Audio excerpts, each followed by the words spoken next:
নমস্কার, লুসির রান্নাঘরে সকলকে স্বাগত। আজকে চলে এসেছি পটল চিংড়ি রেসিপি নিয়ে। বন্ধুরা, দারুণ স্বাদের এই পটল চিংড়ি আপনারা রুটি পরোটার সঙ্গে কিংবা ভাতের সঙ্গে পরিবেশন করতে পারেন। খুব সহজেই বানিয়ে ফেলা যায় এই পটল চিংড়ি। তাহলে চলুন বন্ধুরা, দেখে নেওয়া যাক আজকের রেসিপি। পটল চিংড়ি বানানোর জন্য আমি গ্যাসেতে কড়া বসিয়ে দিয়েছি। নিয়ে নিচ্ছি পরিমাণ মতো তেল। এখন তেলের মধ্যে আমি পটলগুলোকে দিয়ে দিচ্ছি আর বেশ কিছুক্ষণ ধরে পটলগুলোকে ভেজে নেব। পটলগুলোকে এখানে আমি খোসা ছাড়িয়ে আধখানা করে কেটে নিয়েছি। এখন আমি পটলের মধ্যে দিয়ে দিচ্ছি অল্প একটু লবণ আর হলুদের গুঁড়ো। লবণ আর হলুদের গুঁড়োটা দিয়ে পটলগুলোকে আমি ভাজতে থাকছি। এই সময় গ্যাসের ফ্লেমটাকে আমি লো টু মিডিয়ামে রেখেছি। বেশ কিছুক্ষণ ধরে দেখুন পটলগুলোকে ভেজে নিয়েছি। আরও একটু পটলটা ভাজতে হবে। এই সময় আমি দিয়ে দিচ্ছি আলুগুলো এই সময় দিয়ে দিলে আরও কিছুটা পটলটাও ভাজা হয়ে যাবে, আলুগুলোও আমার ভাজা হয়ে যাবে।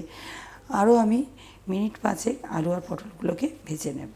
দেখুন মিনিট পাঁচেক আরও ভেজে নিয়েছি। এখন আমি আলু আর পটলগুলোকে অন্য একটা পাত্রের মধ্যে তুলে নিচ্ছি। সমস্ত আলু পটলগুলোকে তুলে নিয়েছি। এখন ওই কড়াতেই নিয়ে নিচ্ছি আরও কিছুটা তেলের মধ্যে দিয়ে দিচ্ছি দুটো তেজপাতা, দিয়ে দিচ্ছি 1 চামচ গোটা জিরে। ফোড়নটাকে কিছুক্ষণ ভেজে নিচ্ছি। জিরে আর তেজপাতাটাকে ভেজে নিয়েছি। এখন দিয়ে দিচ্ছি পেঁয়াজ কুচি। এখানে আমি একটা বড় সাইজের পেঁয়াজকে ছোট ছোট করে কুচিয়ে নিয়েছি। পেঁয়াজটাকে কিছুক্ষণ ভেজে নিচ্ছি। বেশ কিছুক্ষণ ধরে পেঁয়াজটাকে আমি ভেজে নিয়েছি। এখন এর মধ্যে দিয়ে দিচ্ছি রসুন বাটা। এখানে 1 চামচ রসুন বাটা দিয়েছি। রসুন বাটাটাকে পেঁয়াজের সঙ্গে কিছুক্ষণ ভেজে নিচ্ছি। রসুনের কাঁচা গন্ধটা যতক্ষণ না চলে যাচ্ছে ভাজতে থাকছি। বেশ কিছুক্ষণ ধরে রসুনটাকে ভেজে নিয়ে দিয়ে দিলাম টমেটো। এখানে দুটো মিডিয়াম সাইজের টমেটোকে ছোট ছোট করে কেটে দিয়ে দিয়েছি। আর দিয়ে দিলাম স্বাদ মতো লবণ। লবণটা এই সময় দিয়ে দিলে টমেটোটা খুব তাড়াতাড়ি নরম হয়ে যাবে। দেখুন বেশ কিছুক্ষণ কষানোর পরে টমেটোটা একদম নরম হয়ে গিয়েছে। এবারে আমি একে একে মশলাগুলো দিয়ে দেব। দিয়ে দিচ্ছি প্রথমেই আদা বাটা। 1 চামচ আদা বাটা দিয়েছি। দিয়ে দিচ্ছি 1 চামচ হলুদের গুঁড়ো, 1 চামচ লাল লঙ্কার গুঁড়ো, দিয়ে দিচ্ছি 1 চামচ জিরে গুঁড়ো, দিয়ে দেব হাফ চামচ ধনে গুঁড়ো, আর দিয়ে দিচ্ছি 1 চামচ চিনি। বেশ কিছুক্ষণ ধরে মশলাটাকে এখন আমি কষাতে থাকছি। আর এই সময় গ্যাসের ফ্লেমটাকে আমি লোতে করে দিয়েছি। লো ফ্লেমে বেশ 5-7 মিনিট আমি মশলাটাকে কষিয়ে নিয়েছি। এবারে দিয়ে দিচ্ছি চিংড়ি মাছ। এখানে আমি চিংড়ি মাছগুলোকে খোসা ছাড়িয়ে রেখে দিয়েছিলাম। কষানো মশলার সঙ্গে চিংড়ি মাছটাকেও কিছুক্ষণ কষিয়ে নিচ্ছি। আমি এখানে চিংড়ি মাছগুলো আলাদাভাবে ভেজে নিইনি। চিংড়ি মাছ আলাদাভাবে ভেজে নিলে তরকারির টেস্টটা একটু কমে যায়, ওই জন্য মশলার সঙ্গে চিংড়ি মাছগুলোকে দিয়েছি। বেশ কিছুক্ষণ চিংড়ি মাছটাকে কষিয়ে নিয়ে দিয়ে দিলাম আগে থেকে ভেজে রাখা আলু আর পটলগুলোকে।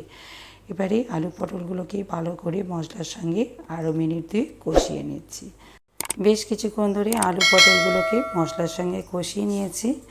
এখন আমি পরিমাণ মতো জল ঢেলে দেব আর মিনিট 10 ফুটিয়ে নেব।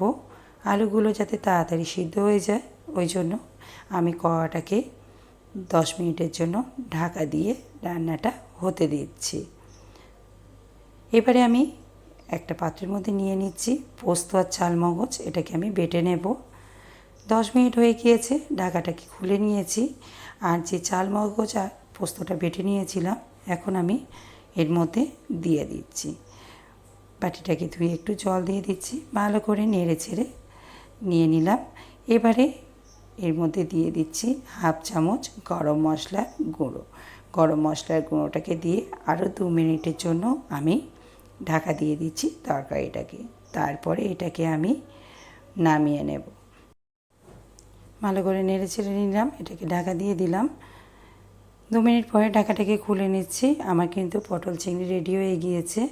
এখন গ্যাসের ফ্লেমটাকে অফ করে দেব আর পরিবেশনের জন্য নামিয়ে নেব। বন্ধুরা, আজকের এই রেসিপি আপনাদের কেমন লাগলো অবশ্যই কমেন্টের মাধ্যমে জানাবেন। রেসিপিটি ভালো লেগে থাকলে ভিডিওটিতে একটি লাইক করবেন, অন্য বন্ধুদের সাথে শেয়ার করবেন। আর আমার রেসিপি আপনাদের যদি ভালো লেগে থাকে আমার চ্যানেলটিকে সাবস্ক্রাইব করার অনুরোধ রইল। তাহলে বন্ধুরা, আজকের রেসিপি এই পর্যন্ত। আবার ফিরে আসছি আগামী দিন নতুন রেসিপি।